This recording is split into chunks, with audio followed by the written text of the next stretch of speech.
ইরানের হামলায় পুরোপুরি বিধ্বস্ত উপসাগরীয় অঞ্চলের দেশগুলো। আমেরিকান মিত্র আরবদের ইরান যে এমনভাবে শিক্ষা দেবে সেটি কল্পনাও করতে পারেনি ওয়াশিংটন। ইরানের সর্ববৃহৎ গ্যাস ক্ষেত্র এবং উচ্চ পর্যায়ের কর্মকর্তাদের হত্যার প্রতিশোধে জ্বলন্ত অগ্নিকুণ্ড পুরো মধ্যপ্রাচ্য।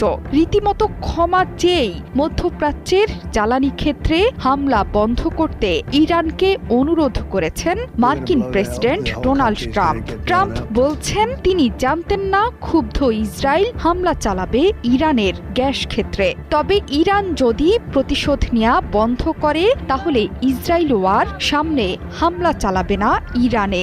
একই আহ্বান জানাচ্ছেন আরব বিশ্বের কর্তা ব্যক্তিরাও।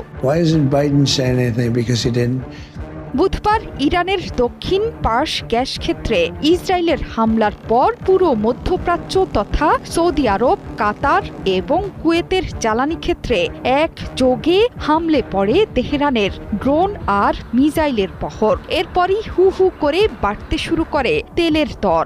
যুদ্ধের এই ভয়াবহতায় বিশ্বজুড়ে তৈরি হয়েছে নজিরবিহীন জ্বালানি সংকট। এই চাপ আর নিতে পারছে না মার্কিন প্রেসিডেন্ট নিজেও।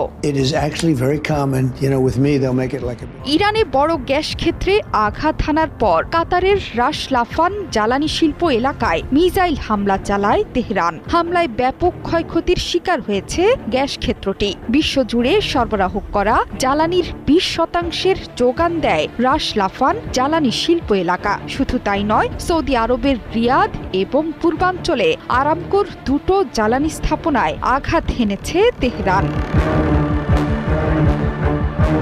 মধ্যপ্রাচ্যের জ্বালানি স্থাপনায় ইরানের হামলায় চোখে সর্ষে ফুল দেখছেন